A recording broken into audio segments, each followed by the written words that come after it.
그런데 이제 지금 한 10분 정도가 아니죠. 8분 정도가 남아 있는데요.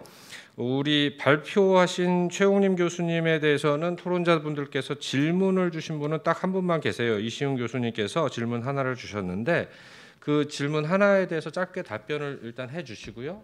예. 예, 아까 뭐 크게 질문은 아니고 정부광고법 그리고 또 그 세금이 들어가지 않는 정부 광고, 사실은 세금이 들어가지 않는 정부 광고라는 게 어떤 건지는 잘 모르겠는데 사실 말씀해 주신 것처럼 정부 광고라는 거의 개념 자체가 되게 정부 광고가 공공 커뮤니케이션의 일부라는 것들을 먼저 생각을 하고 세부적 정부 광고 자체를 부인하는 건 아닙니다, 저는. 그러니까 그런 것들이 개념이 좀 더 세부적으로 논의가 돼야 된다라는 말씀이고요. 그런 것들에 대한 것들은 좀 이 발전적인 그 논의가 있어야 될 것 같습니다. 예, 짧게 대답하겠습니다. 이 교수님 어떻게 답변이 됐습니까? 예, 답변이 됐고요. 아까 김동원 실장님이 말씀하신 수탁 기관의 이 조건들 한 5가지 제가 정확히는 기억이 안 나는데 네. 그거를 곰곰이 듣고 있으니까 이게 어떤 그 공공기관이 독점 혹은 뭐 반점해서 할 수 있는 영역이 아니라는 생각이 들었습니다.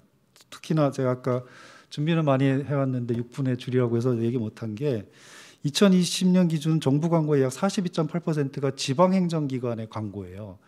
만약에 이것이 지방의 광고 회사가 대행을 했다면 그러면 지역의 광고 산업이 확 활성화됐을 거라는 생각이 들고요. 또 우리가 갖고 있는 편견 중에 하나가 세금을 이렇게 환원해서 공공역에게 쓰면 좋은 거고 세금을 민간 기업의 이윤축으로 활용하는 것은 적절하지 않은 것처럼 이분법적으로 접근하는 것도 저는 바람직하지 않다라고 생각합니다. 그러면 모든 조달을 다 공공기관이나 협회가 해야죠. 그렇지 않습니까?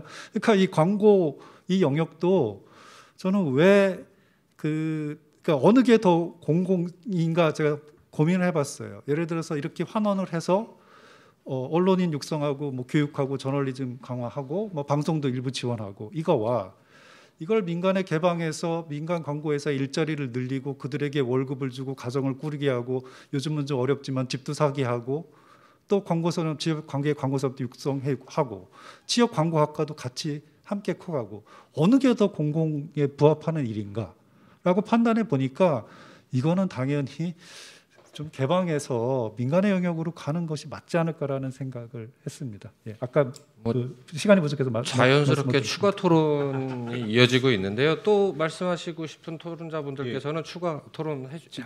아까 시간을 덜 써서. 예. 지금 이시훈 교수님 말씀하신 부분에 대해서는 조금 저는 반대 의견입니다. 뭐냐면 이게 그 민간에 개방을 해가지고 광고 산업을 늘리고 이 문제가 아니고요. 그 실제로 수탁 기관이 더 중요한 거는 아까도 말씀드렸지만은 지금 제일 걱정되는 게 이게 지자체 정부 광고 신탁액이나 공공기관 신탁액을 보게 되면은 인쇄 부분이 점점 줄고 인터넷 분야가 계속 늘어납니다. 방송은 서대에 가고 있고 이게 뭐냐면은 정부 기관들 자체가 또는 수탁 기관에서 성과 지표를 보고하기가 좋은 데가 인터넷이거든요. 그 증가율이 굉장히 빠릅니다. 그럼 이 얘기는 뭐냐면은 이렇게 자꾸만 단순한 수치로서의 지표를 가지고서 정부 광고의 성과를 할 거냐 그게 아니라 제가 말씀드렸던 것처럼 기본적으로 공공 커뮤니케이션을 한다 그러면은 그 지역에 있는 당사자 시민들이 참여하는 정책의 개방성부터 먼저 있어야 돼요. 그리고 그 정책의 개방성을 갖다 열어주기 위해서 가장 필요한 것이 바로 지역 방송이나 지역 언론입니다.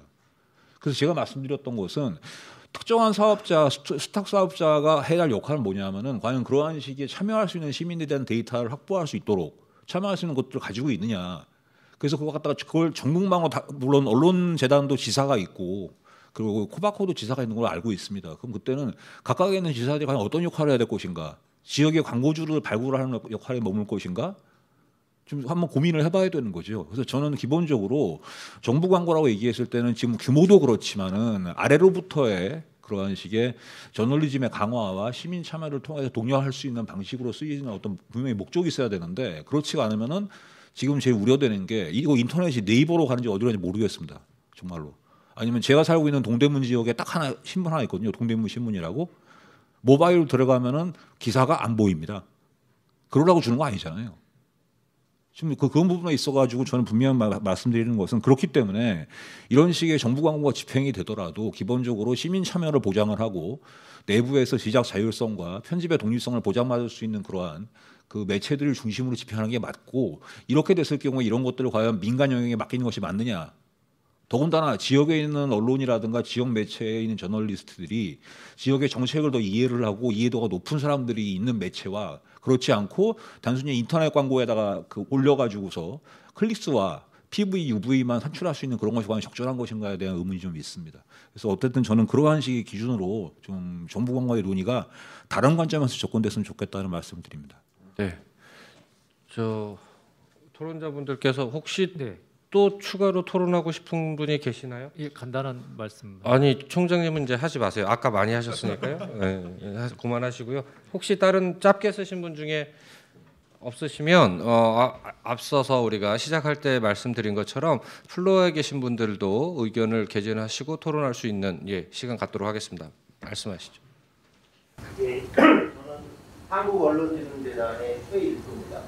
그래서 지금 발제하신 분이나 토론하신 분들이 어떤 이야기를 하시고 다 좋은데 이게 다 잘 되고자 하는 말씀이라고 생각을 하는데 제가 좀 의문점을 가졌거든요.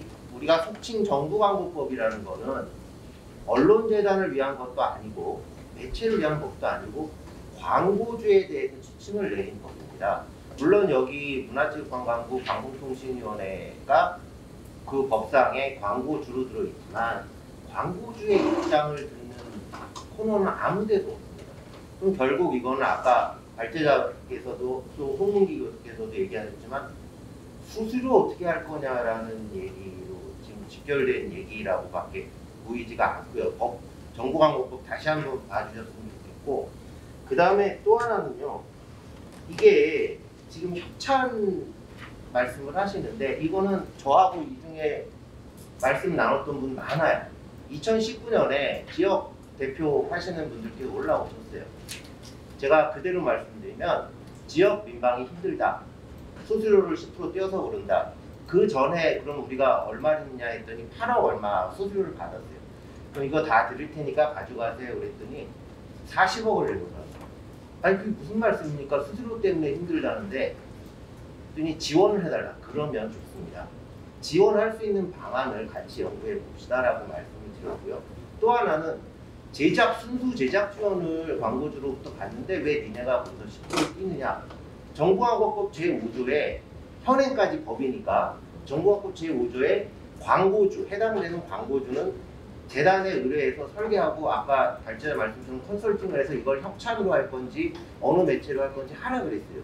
근데 지역에서 이미 영업을 다 끝내놨는데 왜 니네가 끼어드냐? 법 위반이 해당됩니다. 그래서 저희가 그런 걸 따지자는 게 아니고 좀 같이 지키면서 절차적으로 얘기를 했으면 좋겠고 또 하나 아까 저 강성원 과장님께서 말씀 주셨는데 매체별로 집행하자라는 건 다 아실 거예요. 광고계에서도 이게 전체적인 계획 그 발제자 말씀처럼 컨설팅이 되고 나서 어느 매체를 할 것인지가 결정되는데 마치 기재부 예산이 방송 얼마, 신문 얼마 이렇게 내려오는 것처럼 파악이 잘못되지 않았을까. 그럴 경우는 저희는 에이전시이기 때문에 그 에이전시를 업무를 한 다음에 이게 어디로 갈지가 결정이 되는데 마치 그게 돈이 나눠져 있는 것처럼 띄어내자라는 거는 좀 다시 생각해 볼 필요가 있다고 생각이 듭니다. 이상입니다. 예, 오늘 토론회에 반드시 참여해서 목소리를 내주셔야 될 기관에서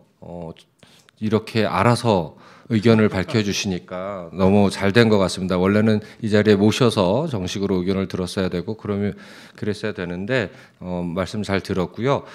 지금 예정된 시간은 다 지났습니다. 약 1분 지났는데요. 혹시라도 지금 한 말씀 플로어에서 의견을 말씀하고 싶은 분이 계시면 한 분만 더 듣도록 하겠습니다.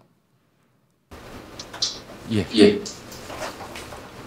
제주대학교의 서울대 나왔습니다. 최영민 교수님한테 아까 언론재단의 공공PR 전문가 데이트 많이 충분하다 말씀하셨는데 구체적으로 말씀하면 공공PR 전문가는 어떤 사람들인가요? 그러니까 제가 지금 느끼기에는 자칫 보면 정부라든가 중앙부처 중심의 공공PR 전문가로 좀 들리고요. 지역에서는 보면 지역을 이해하는 공공PR 전문가 영역이 다른 것 같은데 혹시 의견이 있으면 좀 말씀 좀 해주시죠. 네, 사실 이게 지금 좀 전에 그 최일도 박사님 말씀하신 거하고 합쳐서 이 말씀을 드려야 될 것 같아요. 공공 커뮤니케이션 전문가라는 건 아까 말씀하신 전체적인 프로세스를 상황을 분석하고 문제를 파악할 수 있고 전체적인 그리고 그런 기획 실행 평가들을 다 할 수 있는 전문가들 얘기하고요. 사실 제가 말씀드리는 게 이 지금 수수료가 어떻게 쓰여야 될까에 대한 것들이 그런 것들에 대한 산업들이 육성이 돼야 된다는 말씀입니다. 사실은 지역에 대한 말씀에서 이 지역 방송이 되게 지역에서 되게 중요한 역할을 하고 있는데 우리나라 보면은 미디어 회사 학생들한테 그래. 미디어 회사 너네 취업 어디에 할래 그러면 미디어 회사에 뭐 과하게 말하면 90% 이상이 서울에 집중돼 있어요. 그랬더니 사실 지역사에서 실제로 아까 좀 전에 말했던 전체적인 그 전략적인 커뮤니케이션 프로세스를 할 수 있는 전문가들이 없는 거죠. 아까 문체부 과장님 강 과장님께서 말씀하신 부분이 있어요. 아까 재정기획부에서 자원을 그래가지고 이거를 언론진에 쓰기로 했다라고 말씀을 하시는데 그 부분에 좀 제가 동의를 못 하겠는 게 공공 커뮤니케이션에 책정된 비용 만약에 예를 들어서 금연 캠페인을 예를 들겠습니다. 240억이 있으면은 그 240억을 10%를 240억에서 24억이 빠지겠죠. 그러면 한 220억 정도가 될 텐데 220억어치 서비스를 하는 게 아니에요. 그 세금이 240억이 제거됐으면 실질적으로 그 24억도 공공 커뮤니케이션 발전을 위해서 실질적으로 240억짜리 서비스를 하는데 쓰여야 된다라는 거죠. 그런 인재가 양성이 돼야 되고 그런 트레이닝이 돼야 되고. 근데 그런 것들에 대한 지원 같은 것들이나 그런 논의가 전혀 안 되고 있다라는 게 제가 오늘 말씀드린 발제의 핵심이고요. 그래서 공공 커뮤니케이션이라는 고민과 공공 커뮤니케이션 발전을 위한 실질적인 대책들이 마련돼야 된다라는 게 제 의견입니다. 예, 고맙습니다. 오랜 시간 동안 발표문을 준비해 주시고 또 많은 토론 준비를 해 주신 참석자 여러분들께 감사의 말씀을 드리고요. 또 플로어에서 오랜 시간 앉아서 경청해 주신 모든 분들께 감사의 말씀을 드립니다. 이렇게 하면 끝나야 되는데요. 저 사회 보느라고 제가 말을 많이 아끼느라고 못했지만 딱 한 가지만 저도 이 자리에 앉았기 때문에 여기 제목에 개선 방안이라고 돼 있거든요. 법에 대한 평가와 개선 방안이라고 돼 있어서 제가 이제 전공이 법학이다 보니까 한 말씀만 딱 드리고 싶은 게요. 이건 아까 우리 김동원 박사가 말씀해 주신 거하고 한편으로는 결을 같이 하고 또 이 법을 개정할 때 이 부분은 반드시 신경을 써야 되는 부분이다. 관과에서는 안 되는 부분이다라는 게 하나가 있는데요. 그게 바로 6조입니다. 물론 6조 1항과 2항으로 구성이 돼 있는데 6조 2항과 관련해서는 지금 개정 법률안이 제출이 돼 있죠. 그래서 ABC 문제 때문에 그 평가 기준을 달리하자라고 하는 개정 법률안이 나와 있는 걸로 알고 있습니다. 그런데 6조 1항도 이게 개정이 필요하다라고 저는 생각을 합니다. 6조 1항에 보면요. 문화체육관광부 장관은 정부기관 등으로부터 정부 광고를 요청받은 경우 정부기관 등의 의견을 우선하여 홍보 매체를 선정하여야 한다라고 돼 있습니다. 아까 우리 토론 과정에서나 발제 과정에서 이게 많은 유용한 칼날로 활용되고 있다라는 얘기도 나왔었는데 요것도 손을 좀 봐야 될 것 같아요. 왜냐하면 밑에 있는 신문하고 나머지하고 이 매체 선정의 기준이 상이하기 때문에 그렇습니다. 이게 왜 상이해야 되는지 차별을 둬야 될 합리적 근거가 무엇인지 이런 게 없다면 굳이 신문만 다른 기준을 적용해야 되는 것은 정당하지 않다라고 평가를 할 수가 있기 때문에 그렇고요. 거기에 덧붙여서 그 다음에 이문이 이렇게 되어 있습니다. 이 경우 광고의 목적, 국민의 보편적 접근성 보장 등을 고려하여야 된다라고 되어 있습니다. 그런데 여기서 중요한 게 국민의 보편적 접근성 보장이라는 거거든요. 그러면 연령별, 세대별, 성별, 직업별 이게 보편적 접근성을 가장 실현시킬 수 있는 매체가 무엇이냐에 대한 논의도 이 법 개정안을 할 때 같이 이루어져야 이 조항 자체의 의미가 살 수 있다라는 겁니다. 아까 김동원 박사님 말씀하신 것처럼 시청률, 철저율, 구독률 이런 걸로만 그 효율성만 강조하다 보면 그 매체를 활용하지 않는 다른 사람들에게는 그러한 정부의 유료 고지 행위가 도달하지 못하고 그러면 어떻게 보면 결과적으로는 효율성을 낮추는 그런 결과로 이어질 수가 있기 때문에 법 개정 논의에서 이런 부분도 같이 반드시 논의가 돼야 되지 않을까라는 제 의견입니다. 원래는 이런 말 안 해야 되는데 들어주셔서 감사하고요. 예, 이상으로 마치겠습니다.